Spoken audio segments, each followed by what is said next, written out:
We've got a prompt that you can drop in the chat as we wait for folks to join from Stephen Smith, our guest speaker, who will introduce himself briefly. If you want to drop in your name, where you're calling in from, and one thing that you do to keep safe, that would be great. Looking forward to getting started soon.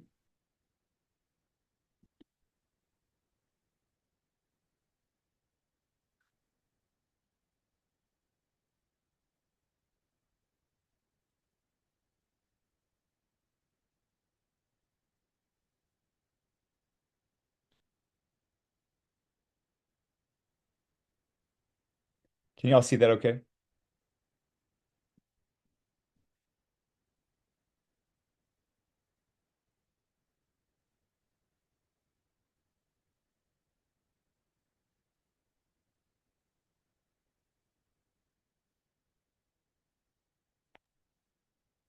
Yeah, I think Stephen, I can go ahead and hand it off to you. Thank you so much for joining the Rule Caucus today. You bet. I'm really glad to be here. Welcome, everyone. This is an introduction to movement safety and security. My name is Stephen Smith. I'm an organizer in West Virginia. We built this program that we're going to share with you in this training out of our own scary experiences trying to keep people safe in West Virginia. So I hope it's valuable for everyone here. A couple of goals for today. We're going to try to name and debunk some of the stereotypes about what security is, what it means to be safe, and kind of reclaim that in our own language. Hopefully, everyone on the call will walk away with a few concrete tips or actions or choices you can make when you face a threat. Um, there'll be hopefully a lot of time for back and forth. So I'd love to learn more about what y'all are up against, and we'll have time to kind of workshop some of those ideas. And then I think the other main reason is just to sort of stay in touch with all of us, y'all with each other. I'm also happy to be a resource after this. We don't always know when and where these threats are going to come from. So today is hopefully the beginning for me of being in conversation with some of you. I was asked to do a very little bit of introduction in what about what West Virginia Can't Wait is, just so you know a little bit of the context here, and because there might be other conversations that it sparks. So I'm gonna do that quickly. Um, we are a political machine. We believe that what West Virginia needs more than anything else is a people's government. One way we put it is that we feel like our job as West Virginia Can't Wait is not to persuade those in power, but to replace them. What does that look like? We recruit, train, fund, and support candidates for office. We have 25 people on the ballot this coming year. 29 of our folks are currently in office in West Virginia at a bunch of different levels of government. And the second thing we do is support them, kind of govern alongside them. We call it co-governance. It's everyday people working with city councilors and school board members and county commissioners to make government work for everybody.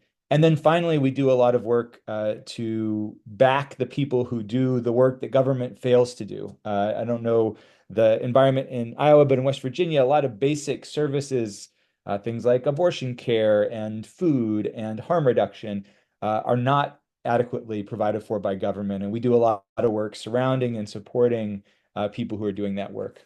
Here's a little snapshot of what that looks like. That's a map of West Virginia.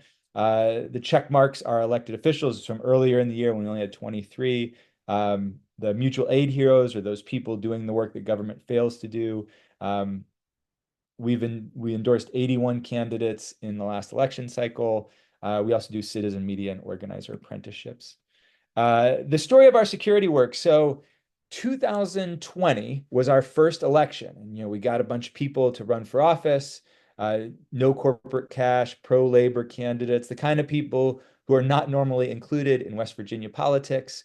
And in our first year, 11 of our people won their races. And very quickly, some of them started facing threats. So our security work was born out of a feeling of fear and danger and insecurity and doubt.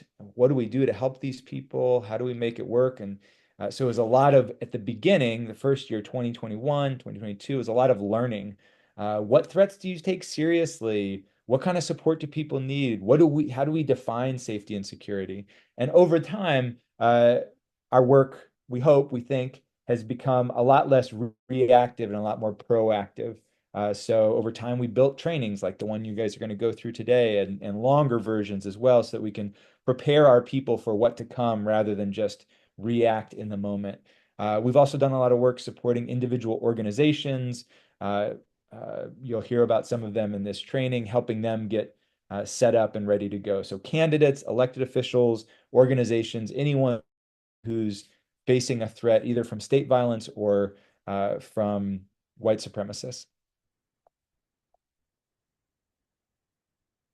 The central idea of this training is that we get to define what safety and security means to us, and that we, as organizers, as volunteers, as leaders, already have a lot to contribute to safety and security. To kind of get us in that frame of mind, though, we want to start with a question. I'm going to ask you to go to the chat and answer this first question. So, what do our opponents tell us security is? What is the message or image that we get from mainstream movies, media, and elites? And let's just hear a bunch of those answers in the chat.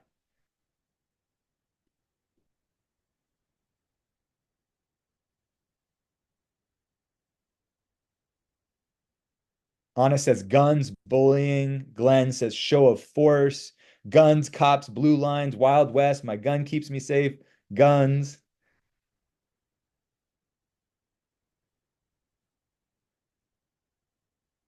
The ability of everyone to carry a weapon, right? Yeah, if we add more violence, then things will be less violent, is a thing we often get told. So this was a dilemma we found ourselves facing as well, that even our own definitions of security and safety that we've received our whole lives, they didn't feel very adequate. I don't know about y'all, but to me, lots of people with guns doesn't make me feel safer. Retribution doesn't make me feel safer. Weapons don't make me feel safer. Lone white guys with guns doesn't make me feel safer. And so a lot of our first project, and this took us years, was to kind of peel back the layers of what we had learned and instead try to define for ourselves what safety and security meant. That we weren't going to become more safe and more secure by pursuing the ideas and practices of our opponents. And this is tough. We still wrestle with it. We still try to find the balance. But what we're going to do in this training is we're going to walk through 4 things that we think we hear from those cops and capitalists about what safety is. And we're going to try to offer a different way of looking at what safety and security is. And for each one of those 4 sort of contrasts, we'll talk about a little bit about, I'll tell some stories about what does that look like on the ground. To do this, we've found that the most effective way to go through this training, if you're up for it, is to put in your mind or even write down on paper one threat that you anticipate. Just one. You don't have to share it with anyone now. There might be a chance later to, but just for your own, so as you're going through this, think of one moment of danger or attack or fear or lack of safety that you've experienced or that you anticipate experiencing. Just write it down. And then what we're going to do is, as we go through these 4 lessons or principles, I'm going to ask you to sort of think back on this threat and maybe try to apply it. So when you've got your threat outlined and down on paper, go ahead and give me a little thumbs up or a hand so that I can move on. I'm going to give people a moment to sort of define these for yourself. Great, great. Thanks, Anna. Thanks, Anna. Thanks, Lisa. Thanks, Kathy. Thanks, Jackie.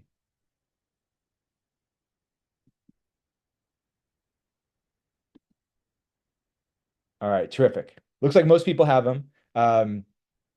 So here goes. I'm going to review all of these, and then we're going to go through them one at a time.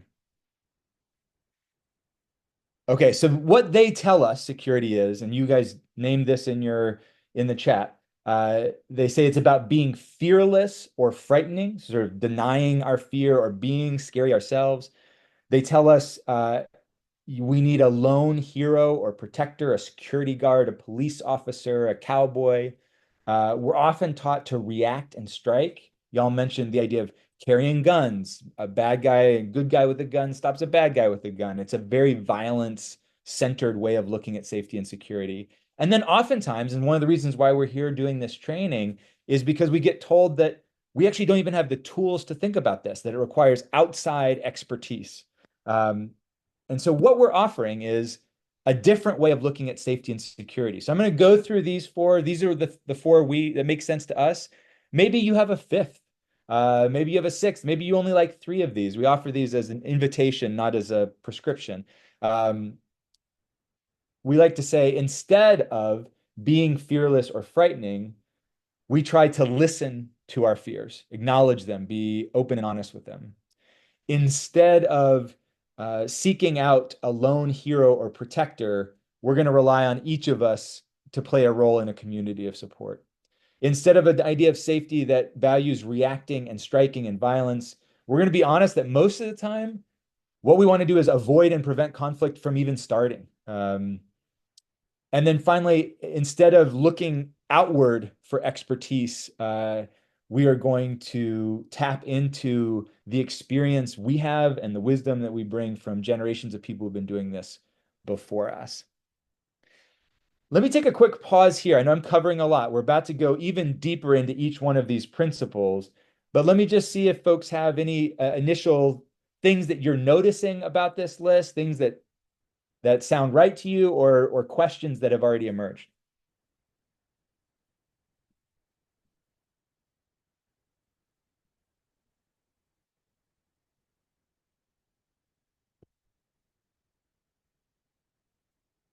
All right, y'all are ready to rock and roll. Okay, let's do it. So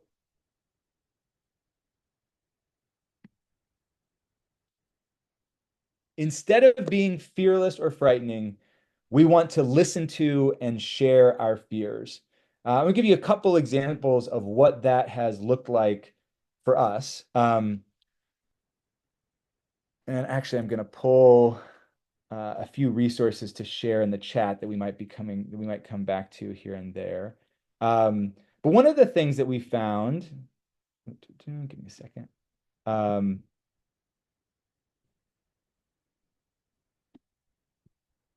Sorry, I'm having a hard time getting to there we go. One of the things that we found is that by listening to our fears, we actually get a lot more clear on what kinds of services we need or don't need. So for example, we started this safety program a few years ago, and here we go. I'm going to put this in the chat.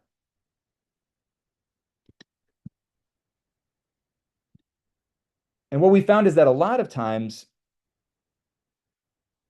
people would start by saying, I don't feel physically safe. I need a bodyguard or whatever. They focused on the physical safety. But as we peeled the layers away, what the fears people were actually identifying weren't actually going to be helped that much by gun training or a security guard. That oftentimes what people were really saying was like, hey, I know people are going to be attacking me. I know I'm going to have this hate online. What I really want is someone I can talk to and just work through this for my own sanity and mental health.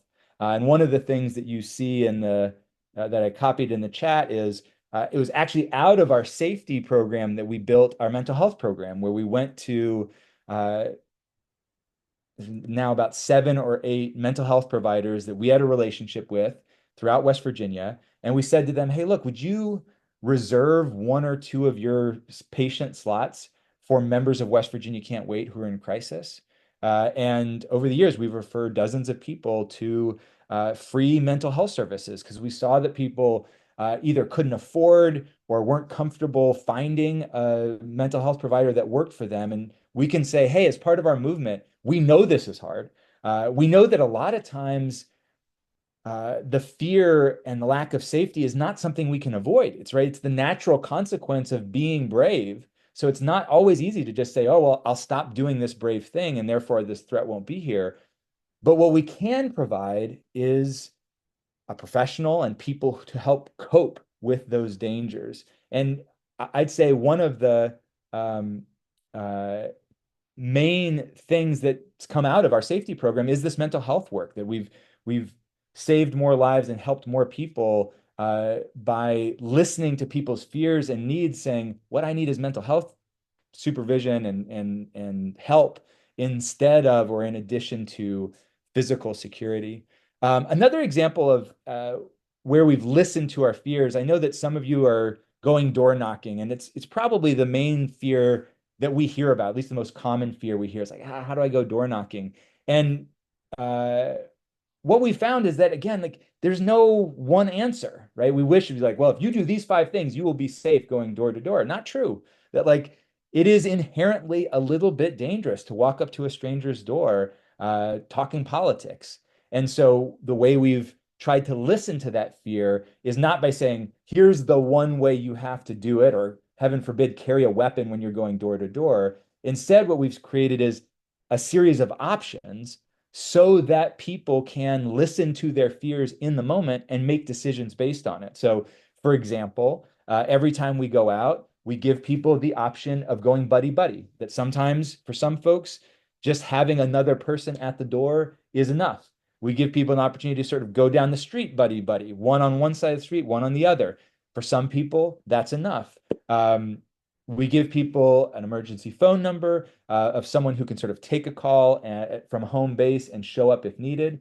Again, for some people, that's what they need. For other folks, it doesn't matter. And then the last option we give so that people can listen to their fears going door to door is that we always try to create one other outlet in the moment. So if you show up for a door knock and this is your first time and you get spooked, or maybe you had a rough week and you just don't feel like going door to door, we always have a plan B, whether it's phone banking or friend banking or texting, some other way on the spot in the moment where people can do get out the vote work so that folks, again, can listen to their own fears and make decisions based on those fears.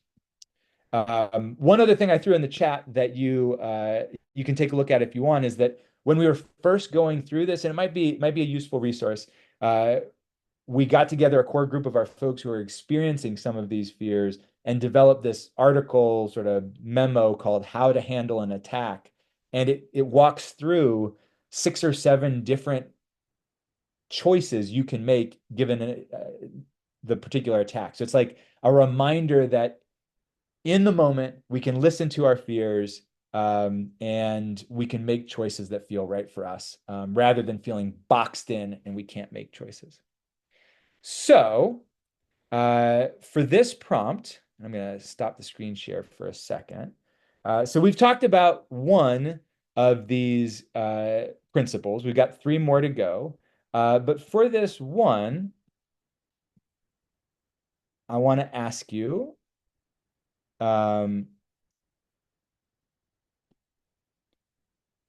if you can, to think of an instance where you listened to your fears or you responded to a fear in the moment in a way to make yourself feel safer. So if you want, you can put those in the chat. If you can't think of something like that, go back to that incident you wrote down a few minutes ago and try to apply this. Like, what would it look like to listen to your fear in that moment? And you can take a few notes for yourself about like, oh, maybe I could do the buddy system, or maybe I could create a way in a future event where people can make choices to sort of step in or step out of a moment of bravery or courage. So just take a couple minutes, again, either reflect on the instance you mentioned earlier, the incident you mentioned earlier, or write in the chat a moment where you took this to heart and sort of listened to your fears.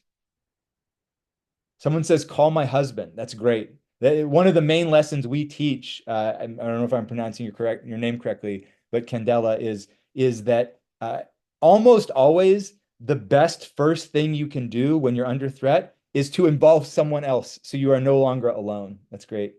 Um, the buddy system as an official option. Um, yeah. Thank you, Denise. That's a great story.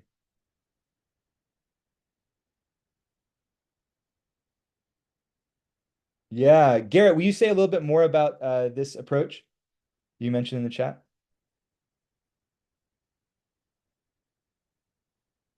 Yeah, I apologize. 1 second. Um, with myself, I'm kind of one of the most people that are vulnerable, stuck in different situations. It's hard for me to truly trust all people, but it's simply going back to the basics where um, I know others um, want to be treated with respect, kindness, and um, they want to know that their voice is heard. But I can tell you, I have neighbors and some friends that don't always agree or align with what um, my principles or values are. But usually within like, 10 minutes or so, I'll listen to what they have to say and truly give that passion um, to not only them, but to myself. And afterwards, they're like, you know, yeah, I totally agree with you. Like, no, we're not taking away your guts. No, we're not focused on, what's going to um, affect others in a negative way. We can always look forward. I myself, I'm about positive changes. And I know the process with our legislative system, our court system, and with that alone, that could take 10, 12, 20 years to get through. And still, some things are not fully funded, but that's okay. We can work towards and talk to others. But when we talk to others, usually we agree on 90% of all these issues coming together and not really fighting or arguing. Yeah. What So a I beautiful think, story, Garrett. I mean, I think you hit on a very sometimes the best case scenario, the best response is just to listen. That it can be de-escalating. You might even find points of agreement that sometimes the very best thing we can do to by listening to our fears is to choose to listen to the people we're up against and try to find common ground. And as we're seeing in the chat, sometimes listening to our fears means not engaging in conversation at all. We're seeing a lot of good examples of a tactic we're going to talk about later called avoid and prevent, where it's like, if I know I'm going to feel unsafe in a place, I'm going to choose not to go or choose to do something different. I think one of the main ways we get in trouble and our volunteers get in trouble in West Virginia is by doing things out of a sense of obligation. Like, oh, someone should knock on doors, someone needs to do this, so I'm going to be the one who does it. And one of the things we've come to train on is because we see people making harmful choices based on a sense of obligation or duty or should, we try to encourage our folks to go towards where they feel joyful, aligned, where they're living into their calling. And that we find that in our group, and I imagine it might be true for some of y'all, there are people in our group who are like Garrett mentioned, who are very good at de-escalation and hearing people out. And we give those roles to those people. And other people are better at the organizing, like person to person, friend to friend. So door knocking doesn't work because they'd be talking to too many strangers. For other people, what feels safe and comfortable and in alignment with them is talking to strangers. And so they love going door to door and just seeing each campaign, each decision, each election as an opportunity to provide people with choices so that they can listen to their own fears, listen to their own desires and wants, and find a role that works for them is one of the things we keep coming back to. And that is a good segue to our next principle, which, if you remember, is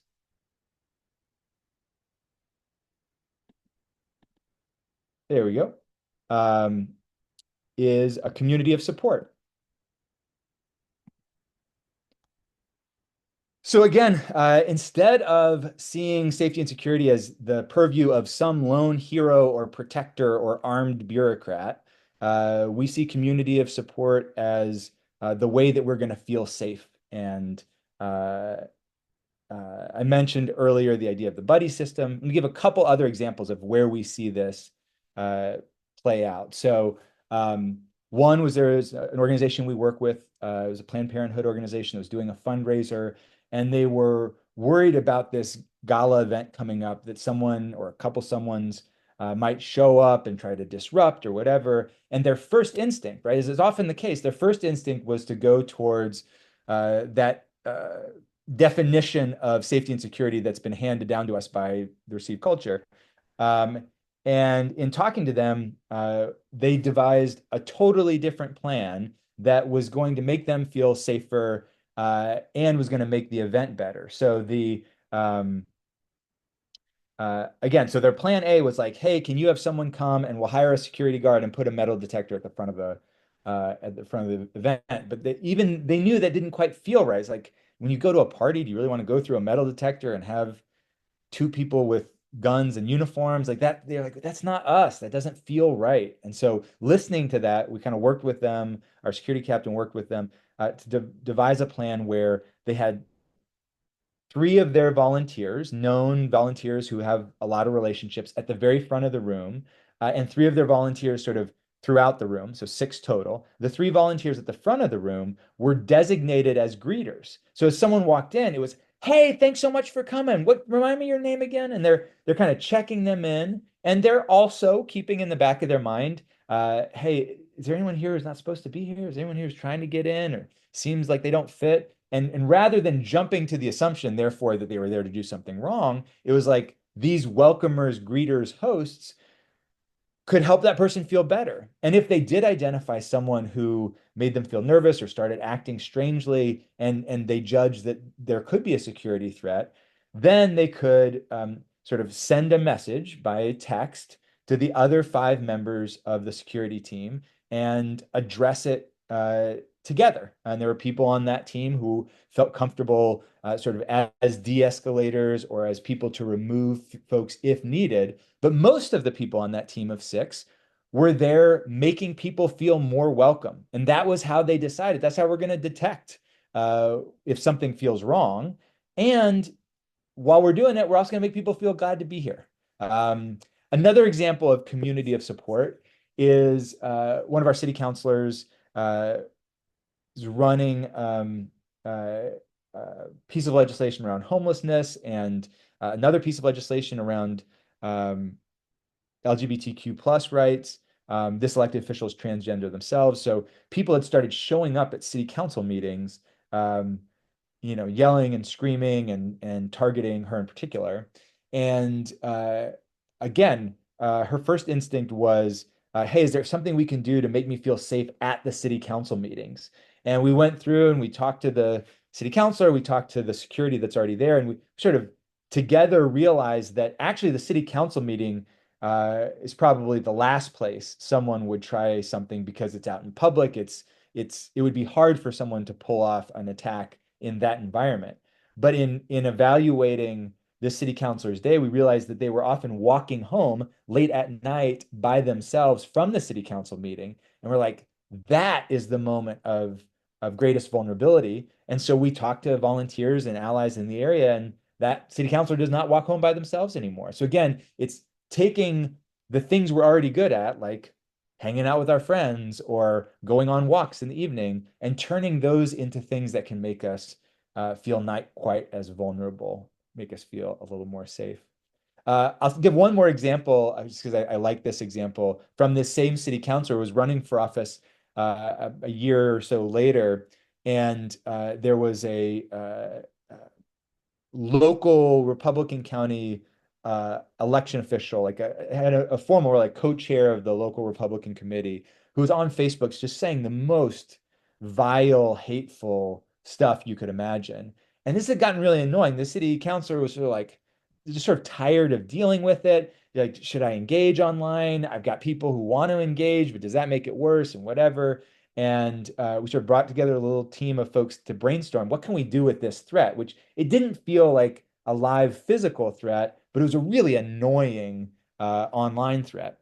And what she ultimately ended up doing was sending fundraising appeals out to her email list, screen grabbing this ugly, hateful stuff being said about her and saying, hey, does anyone want to make a donation in the name of this awful Republican operative who's bad mouthing? So literally taking the thing that was making her feel unsafe and literally using it to her advantage by calling on her community of support to say, hey, can we contribute, show what our values are? Let's contribute in the name of this awful person to show that she's only going to make us stronger. Does that work every time for every person? No, but I think it's an idea, an example of the kind of creativity that can come when we lean on each other. So that's community of support, principle number two. For this prompt, I want to encourage people, again, to yourself or in the chat, and I see a lot of great conversation happening in the chat. The question I want to ask is, what is one skill you have, one thing that you personally are really, really good at, and how could you use that skill towards the safety and security of your people? So again, the question is, what is one skill you already have, something you're already good at, your organizing superpower, and how could you use that skill towards safety and security? As you're thinking about, I'll give you an example of ours. So as I said, I don't have, I've never carried a gun. Like I don't have any of the sort of formal training around safety and security, or very little. I've gained a little bit over the years with this program. But I love teaching. I love trainings. And so the way for me to contribute to our safety and security plan was to work with some of our security captains who know a lot more than I do to help craft trainings like the one you're going through today, and like thinking through what is the language that makes sense and how do we teach it, and what kinds of examples, how do we make sure it's an interactive training? Those are skills I have. And so I could lend those to our security program, even if I don't have all of the so-called expertise. So what is it for you?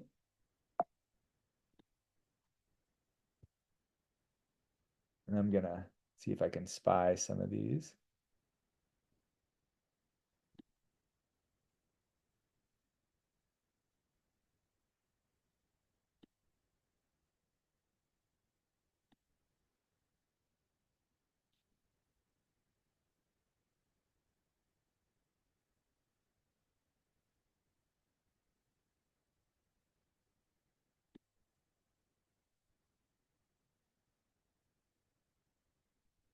Yeah, thank you, Kathy, mentioning how her own personal experience with her child is a way to sort of be on the lookout, almost have your sort of radar out there for threats because you're used to protecting people in your own family.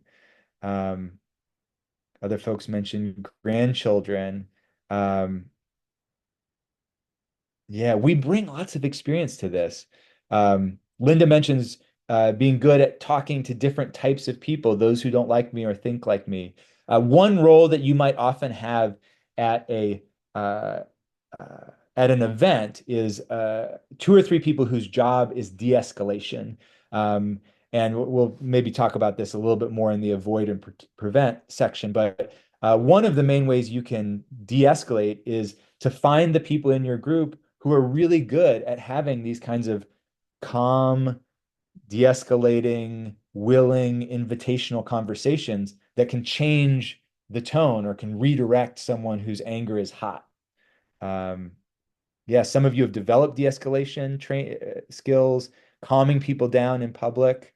I'm good at asking folks what it is that they're really afraid of. Looks like we've got a lot of good de-escalators on this call. I'm sure there are also people on this call who should not be de-escalators because your strength is charging into a fight, and we love that that's your strength, and we just won't put you in the role of de-escalator. We need all kinds. Um, Great. Sometimes just active listening. Um,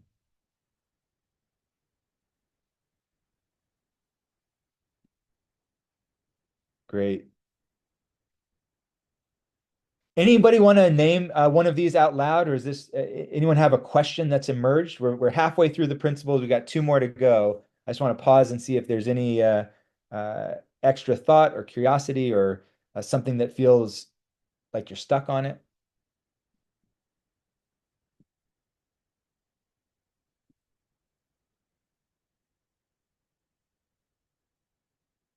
Okay, if you're saying something, And I, oh, go.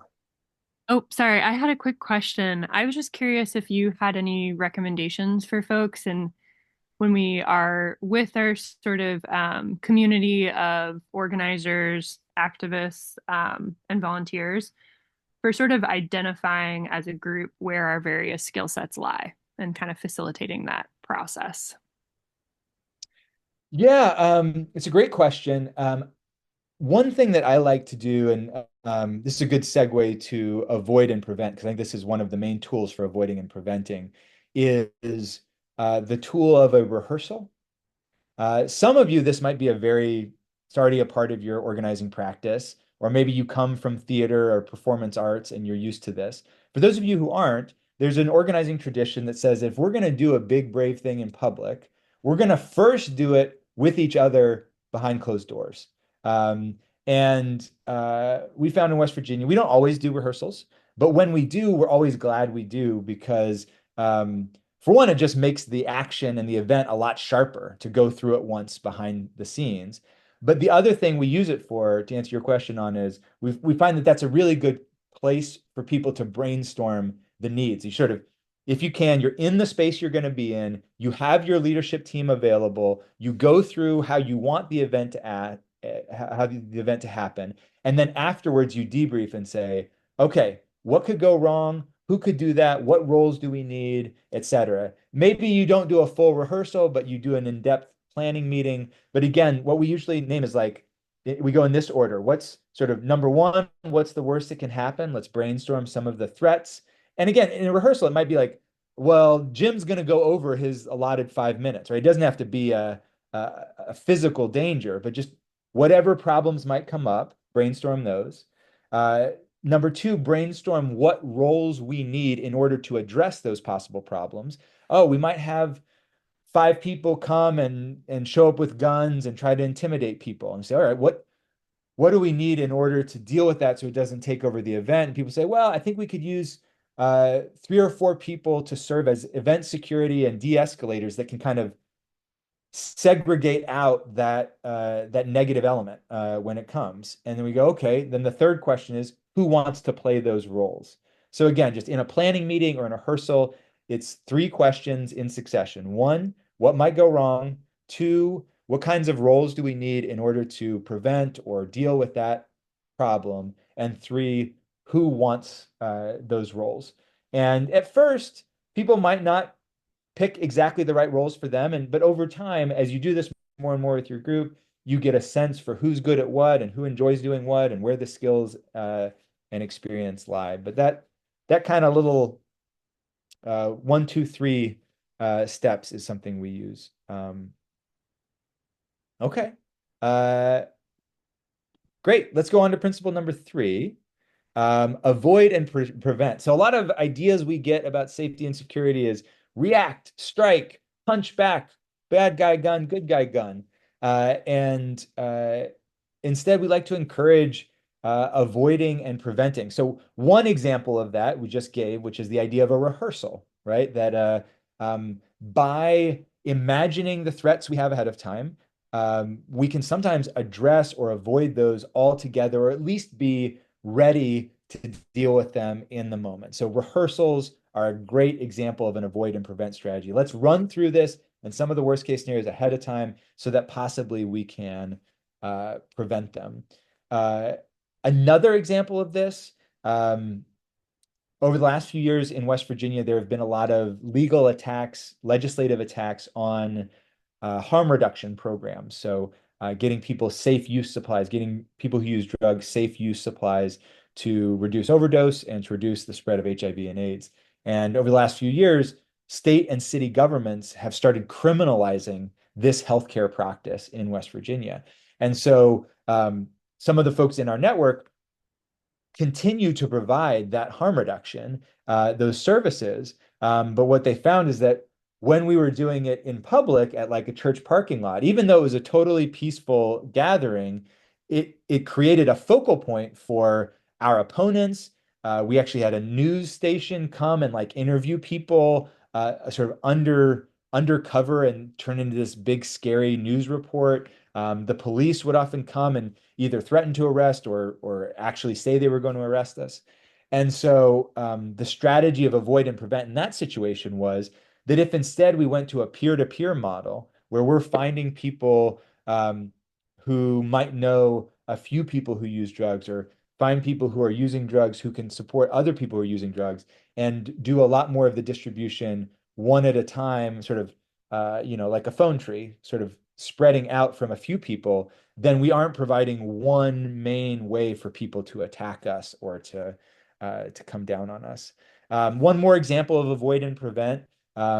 We worked with in the last year, the state's first LGBTQ run homeless shelter opened up, and it's put together by people who have used drugs, people in recovery, people who have been homeless, and so there was a lot of uh, thinking and strategy about how do we make sure we don't end up like every other homeless shelter in the area where it almost becomes a funnel that people come into the homeless shelter and then often get picked up by police, that there's a lot of collaboration between shelters and police. So if someone acts up in the shelter, the police get called, and then we restart the cycle of violence and incarceration. They say, we don't want that to happen. That's not inside our values. How do we avoid and prevent that?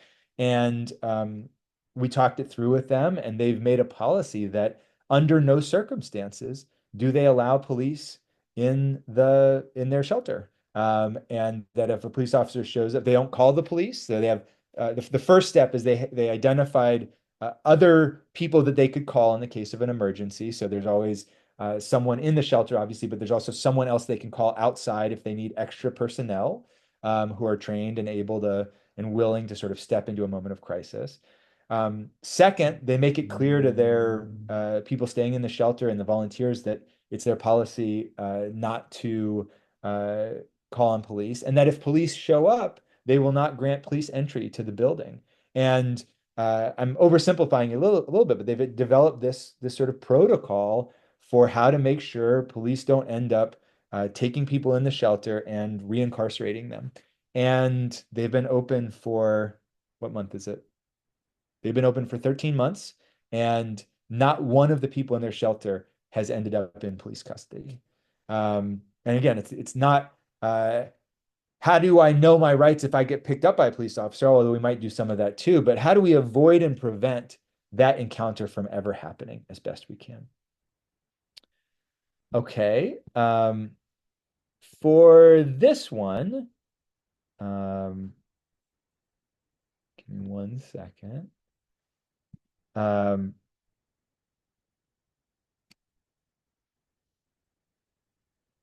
I want to encourage folks to go back to the incident we mentioned a few minutes ago, probably 10 or 15 minutes ago now. We've gone through three of these. So community of support, um, avoid and prevent, uh, and given a few examples. So now's a chance to sort of review that incident that you mentioned um, at the beginning and see if you can come up with an idea or two. And we're going to come back to it at the very end of the training, but I want to give you a chance to sort of check in with yourself about that incident or fear or thing you could imagine happening or has already happened or might keep happening, and see if there's any of the stuff we've talked about that you might be able to apply. And just make yourself a little note. Again, we're going to come back to it again at the end, but take a moment right now, sort of absorb these first three principles, see if one or two of them fit your situation.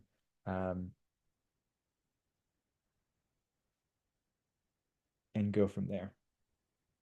take another minute or so to start thinking about how you would use some of this uh,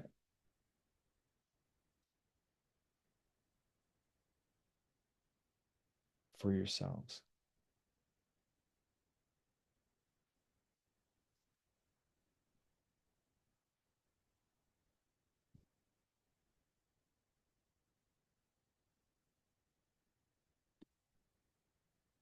Okay, last one. Um, and you'll see a lot of these sort of feed into each other. We say instead of relying on outside expertise, we can rely on our own experience and the wisdom of um, generations. Let me just see.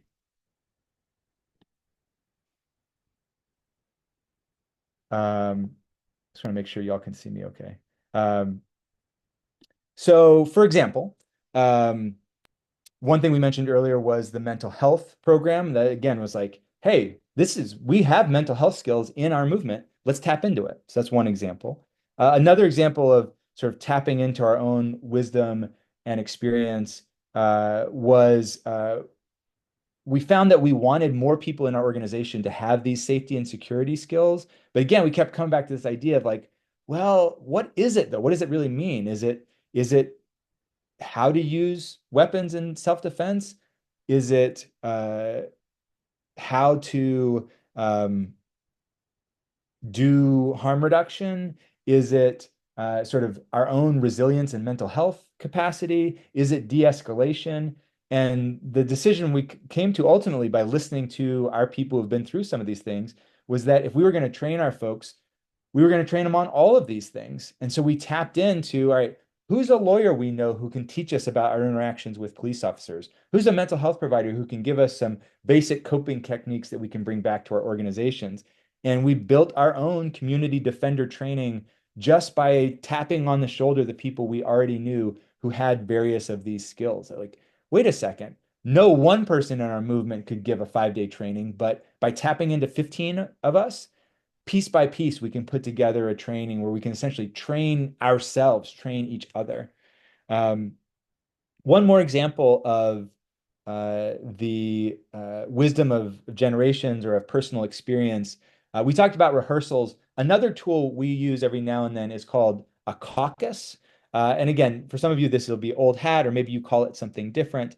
But for us, what that looks like is you're in a moment, you're in a meeting, you're at an event or an action, and something unexpected happens.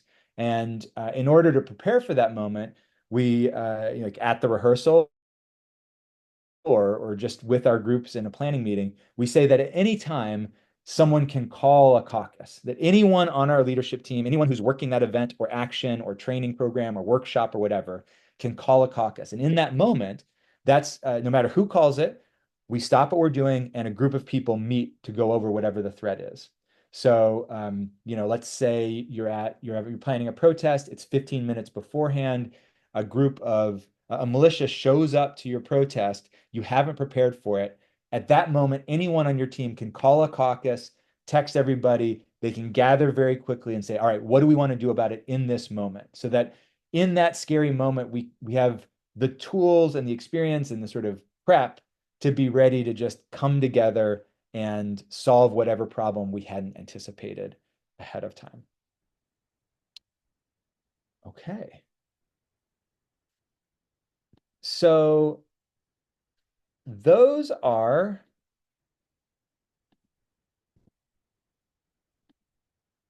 just share. Okay, can y'all see the slides? No, we are not seeing slides right now. Okay. How about now? Now we're seeing. Okay, great. There we go. Sorry about that. Um, okay, so I'm gonna give you a couple more minutes. We've gone through, I'm gonna show all of these. So these are the 4 principles that we've talked about that work for us. Again, maybe they spark a fifth principle for you, or maybe you're like, I only like 2 of these and you use 2 of them. That's okay. Give you one more chance to go back to that threat you mentioned at the beginning of the training. Take a couple more minutes and try to pick two things you could do in that situation to make yourself feel safer. If you get done with two and you can think of three, that's great. We're not going to hold you to this. It's a brainstorm. But just to kind of practice taking a real life threat you identified before and uh, sort of implementing or addressing that threat with some of what we've talked about here or something that's been sparked for you here. Take a couple more minutes so you can come up with two strategies, two tactics, two things you could do, or three or four, however many, but at least two. And then we're going to hear some.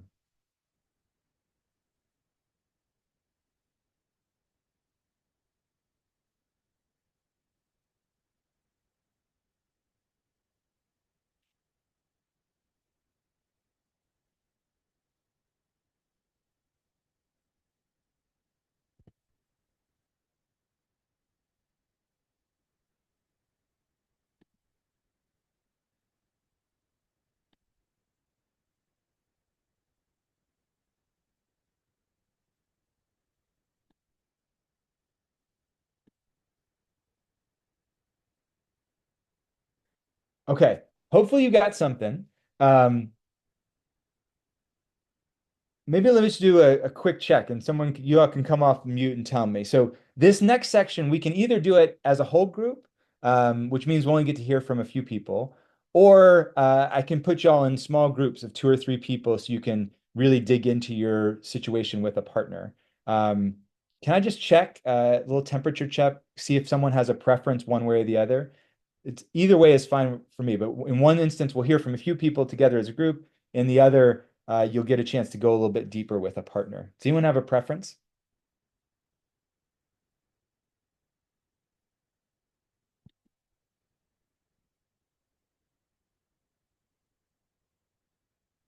All right, Jackie Okay, wins. come on, guys. Jackie's the We first have one to a great say, good leader. all right, Jackie and Marie, thank you Okay, for your leadership. We're going to do this as a whole group. yeah, So thank I'm you. going to invite a few uh, willing guinea pigs to share with us, again, as much as you feel comfortable, what is the threat you're thinking about, and what are a couple different strategies? And then maybe we'll open the floor too for other folks uh, to kind of pitch in or offer feedback. So, who would like to go first? Jackie, is that you unmuting because you're ready? No, I was just going to say, as a Zoom host, I was just going to suggest that we let people, we invite people to turn on their video sometimes, and we Thank take you you. off spotlight. Does that work? Yeah, that'd be great. If folks can be on video, that would be great. And we still need a volunteer, maybe two or three volunteers who's willing to put themselves out there. Denise, you ready? I am ready. Tell us what you're up against, and thank you for your courage in speaking up. And tell us how you might address it. I didn't think of a specific scenario with in regards to get out the vote stuff, but just the whole idea that it can be uncomfortable to go door knocking, especially if you're out there, not so much in a small town, but if you're doing some kind of rural stuff. So the first thing I thought about, because I really do believe that the listening to and sharing fears, I really think that is the absolute core of so many of our disagreements. And so I'm trying to think of an antonym, or not an antonym, excuse me, a synonym for fear, because I think that even puts people on edge, but maybe concerns, and being willing to address my own concerns. So, yeah, it sounds like you are really concerned about not being able to provide for your family because you're afraid that uh, migrant workers are going to take your job, for example. The other one I thought about is avoid and prevent. And again, I already put this in the chat. Oh, no, this is different. Like the idea of alternative actions. That particular house didn't look like one because there was a big dog and some threatening signs. But I could go back and call that person and see if they'd be willing to talk to me on the phone. or even take the next step and maybe write them a quick note and just let them know that I had stuff by, they were on my list, I'm a neighbor or whatever, and give them a little bit of information that way, or whatever the agenda is for that particular event. And then the third one, community of support. I am so grateful, like I said in the chat, that that could be a strategy. So for myself personally, being willing to go out with a partner, it's faster anyway. I think that minivan is awesome, but it's hard to navigate that and drive and get your stuff together. So I really did have a good experience even in suburban Ankeny a couple weeks ago with that. And also make sure your leadership for that particular action is willing to use the partner model and hold them accountable for it. And just say, no, this is what we need to be doing to make sure everybody's comfortable. So that's my plan. I love it. Can we come off mute for a second and give some appreciation to Denise for walking us through those? Thank you. Woo! Great ideas. That was terrific. I think one of the things that your comments reminded me of too, Denise, is that a lot of times I feel most afraid when I feel like I don't have options, right? That it's the not having options that makes me feel claustrophobic and worried. We found that to be true for some of our members. And so I like what you said about kind of building it into an event or a door knocking or a project or program, that no matter what's going on, there is a plan B people could choose, or a plan C. Like you mentioned, maybe I'm not going to the door, but maybe I'm making a note to call later. The idea of sort of front loading or preparing ahead of time so that there are always multiple options, that even when we sort of hit something, rather than doing what sometimes the natural thing, which is to keep hitting that thing over and over again, we're able to move around it. So I thought that was really captured that well. Linda, do you have some examples for us? Well, what I thought of was that sometimes what seems to be the first impression might not be correct. For example, going up to a house and maybe the yard's unkempt and there's a bunch of junk in the yard, and maybe it even smells like cats, and maybe everything about it is just kind of awkward and messy.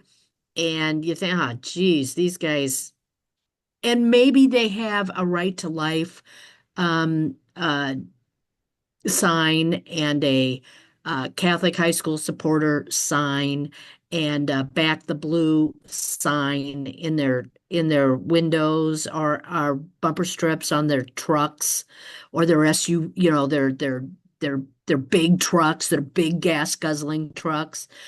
And you're starting to think, oh man, this shouldn't have even been on my list. And I know that I have quite literally gone ahead and knocked on those houses and walked away with, 2 times I can think of this, a $100 check for a local Democratic Party, because by golly, no one has been around to talk to me, and this is important work, and who do I make this out to? So, pushing through what might be that initial impression and just giving people the benefit of the doubt and assuming generously. Yeah, I love that, Linda. Thank you for that story. It reminds me that, our job is courage, right? Anna and I were talking about this a couple weeks ago, actually, too. This is a conversation that comes up in almost every incident we deal with, where someone's like, I'm just scared of this thing, and it doesn't feel like there's any way to eliminate this fear. And the answer is correct. That like what we are doing is inherently brave and to varying degrees a little bit risky. And so uh, we can't be completely safe, right? We just can't. That like if we want to continue to be brave and push the envelope and find common cause and try to make the world a different place, it requires courage.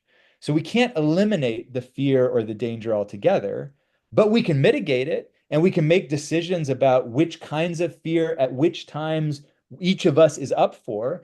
We can surround ourselves by people so that fear feels more like courage than fear. But just kind of acknowledging that, like, I'm going to keep running into situations that might be a little bit nervous and scary. And that each time they arrive, as you just mentioned, um, I can make the choice to pierce through that fear. Or I can make the decision to skip over that house and call them later. Or I can make the decision to do any other kind of organizing task or job of which there are an infinite number. Did you want to follow up, Linda? I did. Thank you, Stephen. I am something that we've been running into somewhat I'm in Woodbury County, Iowa, is the person at the door who says, I'm supporting President Trump and let's stop the steal and et cetera. And we will go ahead and not just leave right away, but say, oh, well, how do you feel about the local candidates? And and then you start naming some of those local candidates. Oh, well, yeah, I'm for Pacquiao for auditor. Great. Oh yeah, the supervisors all need to go. They're horrible. And you got three new guys. Okay, give me that brochure about them. So, you don't come away maybe batting 1,000, but you get to 750. That's a pretty big win in baseball, at least. That's right. You'd be a Hall of Famer. Um, Excellent. Let me And let's face it, in Iowa, go ahead and vote for President Trump if you want. What do I care? I want to change the Iowa House, the Iowa Senate, and I want to build my bench with my local supervisor candidates. So I'm not going to walk away. I'm going to go ahead and say, hey, what about these guys? And then they can respond positively, and that's what we're trying to get out of the whole process. Well said. Can we hear from one more person who's got maybe something novel they want to name or a tactic you're thinking about trying?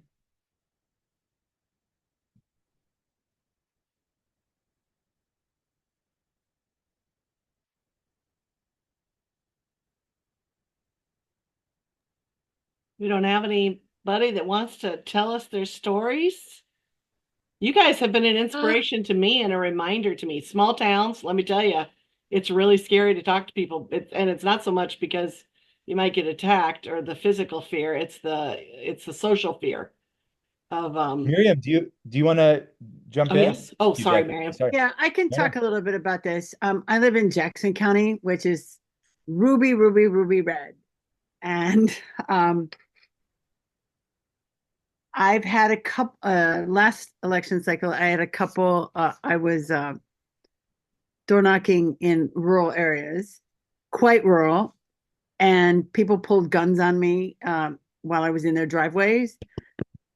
And I de-escalated that as best I could, just putting up my hands. And luckily I had a napkin in the car and I waved that out my window that I was just dropping lit. That's all I was doing. But they were rather hostile. And one person did follow me out to the end of their driveway and told me I should know better and blah, blah, blah. So I just kind of ignored that. But I guess more than an example, I'm asking questions about this. I've also been branded as the Witch of St. Donatus because I tried to ask Steve Bradley, our state representative, how we might attract people to Iowa. And I said I run a B&B, and I said I had a couple of physicians who were coming to work at Mercy One in Dubuque, and they decided not to take the job because during their initiation interview, they were so restricted or told about all the restrictions they had to adhere to as a condition of employment about reproductive health and procedures that they weren't allowed to even refer. And he says, well, what procedures are you referring to? And I said, he says, transgender. And I said, Steve, you know that they don't do transgender surgery in Dubuque. He says, well, abortion is murder. And the room erupted. And I felt that I might not make it out of the room. So here things go from 0 to 60 or 0 to 100 in seconds. And I do know how to get out of a room like that, but it was complicated because the the sheriff was at one door who's told me that um, the woman who ran a kennel here who got murdered by her husband just picked the wrong husband, and that's why she got killed. And at the other door was Bellevue Police Department, a police deputy, and I felt like you'll see this on 48 Hours pretty soon. This will be on television, but it was a very complicated situation, and I really thought that neither one of them would prevent me from getting hurt. And so I had to make my way out. So I just I don't know, like if I'm just a lightning rod, and maybe I shouldn't go out anymore, but it does give people pause. And most of the people on the Central Democratic Committee here are older than me and less mobile and are not very vocal because of that. So I don't know situations like that there's no support from law enforcement or and in an elderly population. Yeah. So first, thank you for sharing all of that. And I mean, I see you are already expertly weaving some of this wisdom into your own work about avoiding and preventing and showing yourself to be a peaceful person and trying to find ways to de-escalate and surrounding yourself with other folks. Um, uh, to answer your specific question about um, when the police are not on your side and when you're dealing with folks who uh, may not have a lot of mobility or senior citizens. Again, I think the tools we often go back to, because there's no exact playbook for this stuff, is the caucus and the rehearsal. And it might feel kind of weird the first time you do a rehearsal, and maybe you do them already, but for anyone who's listening, it might feel weird to be like, but we're just going to go speak at the city council meeting. Why do we have to rehearse? But we found that there is a lot of power and confidence that comes from people getting the chance to do a thing once in a safe space. And that those rehearsals can be a moment to ask the kinds of questions you're asking that otherwise wouldn't exist. And even compared to a planning meeting, when you're in a planning meeting, it's a lot of just brainstorming, do this, it's a little bit rote. But when you have actually people rehearsing how they're going to act, then I could imagine in a moment like that, Miriam saying, okay, what are the skills we've got in the room to make this action even better? Or I know we have a lot of people in this group who maybe aren't as mobile. How do we make sure that they can still play a prominent role in this action? And there's a creativity, there's a theater sort of element to a rehearsal that we find is conducive to people being creative about these things. With regard to police, that's a thing we run into a lot. There are not police forces in West Virginia that I trust at all. And that's part of what caused us to create this community defender training here, which is a huge undertaking. It was like a 5-day training. Um, but I'm going to put it in the, I don't know if I can find it. Um, is this it? Yes. Okay. I'm gonna put it in the chat with a couple of other resources. Um, so yeah, let me share these and I'll talk through each one of these resources. And there was another question in the chat too about just like, what about some of the big national threats that we might all be facing in 32 days?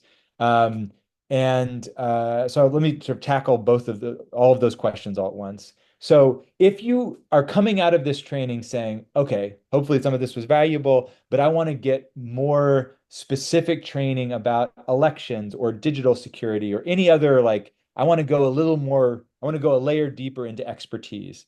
We strongly recommend Vision Change Win. They're a national organization. They've been doing it a lot longer than us. They have a bunch of experienced trainers. They have trainings running at all times. They cost money, but there are also scholarships available. So if you're thinking, I want to become more of a security expert, safety expert, and I want to learn from people who share my values. We think they're the best of the best. So I put their link in there. For those of you who are thinking about like, how do I prepare my organization for what might come in 2025?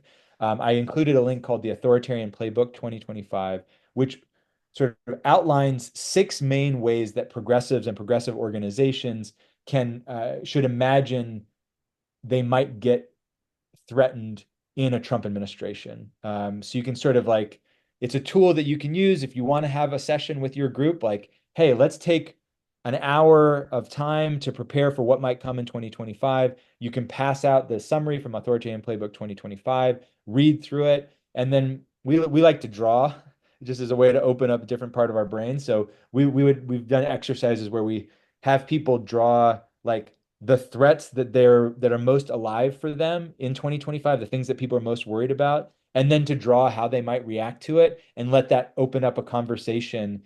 Again, not because we're going to solve it, but that in knowing what our options are, in talking about it openly, we can make it a little bit less scary. And then also the community defender training. This was the 5-day training that we did for our members that was designed to be like 27 people go through it, and it was just a super wide range of safety and security related trainings, everything from community organizing 101 to event planning to de-escalation to harm reduction to mental health to interacting with police, and even some basic like first aid and weapons training for people who wanted those kinds of skills. So if any of you are really into it and wanting to do a mass in-depth training, you can use that link to see how we sort of an overview of ours. And you can also reach out to me directly, and I'm happy to share like our agenda and what we learned or hop on the phone. Obviously, today is an introduction. We hope people come out of today with some basic principles and some ideas and tactics to kind of get going so that you've got something to come back to. And obviously, there's a whole lot more to cover. And so my email and phone number are in the chat. Let me do this. We have 15 minutes left, or up to 15 minutes left. I know some people have had to go. I appreciate y'all making time during your lunch hours in many cases. Let me just open the floor for the next 5 minutes to just any question people have about West Virginia Can't Wait, about something we've discussed today, about a particular incident you've got coming up, whatever you want, just a free-for-all for a few minutes, and then we'll do one thing to wrap and call it a day. And any just questions people have that are sticking with you?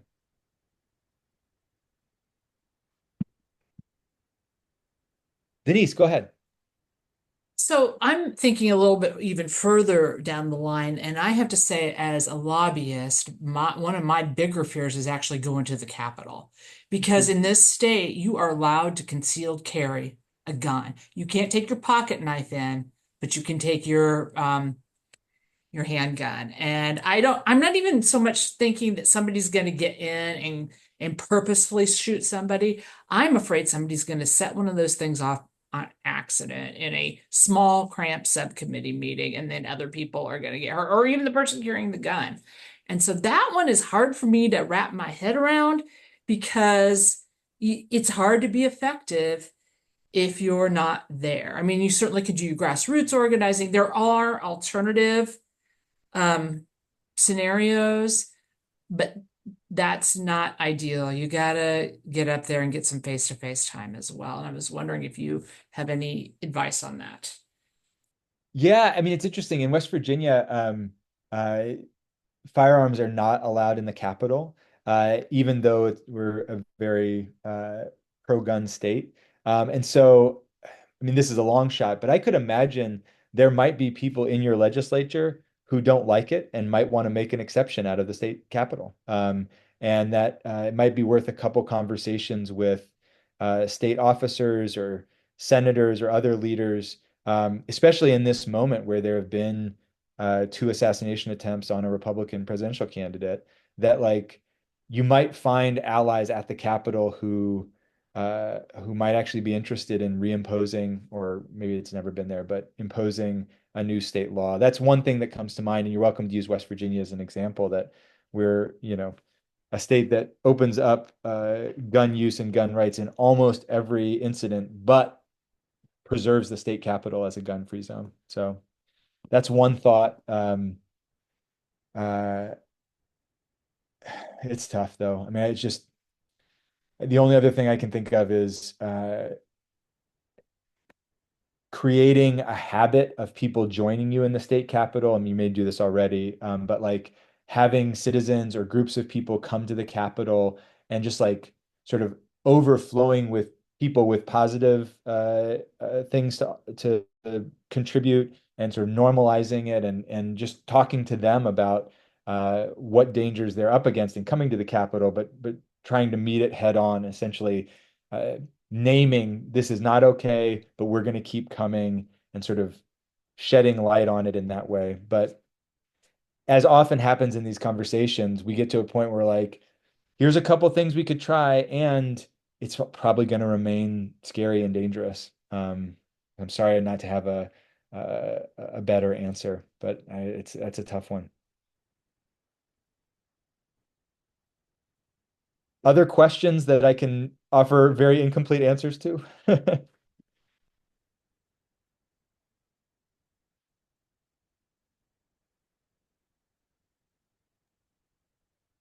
Stephen, I was just curious, excuse me, if you've heard of other communities either at the local level, so for example, at City Hall, um, or County Board of Supervisors meetings, or at the state level, as Denise was just sharing, who have successfully passed some sort of exemption to concealed carry or open carry laws.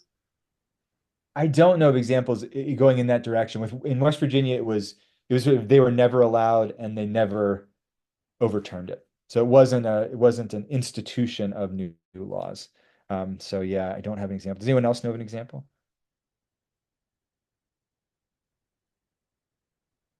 Okay. I'll ask around a little bit, and if I find something I'll let you know. Great, thank you. The last thing I'm going to do is just invite folks in the chat or out loud, whichever you prefer, to say one thing you're taking away from this training. It's helpful feedback for me, and might be something else that someone else on the call needs to hear. So take a couple minutes, either come off mute and share, or write in the chat what's anything, one lesson, one idea, one tactic, one principle, something someone else said, whatever feels right that you're taking with you.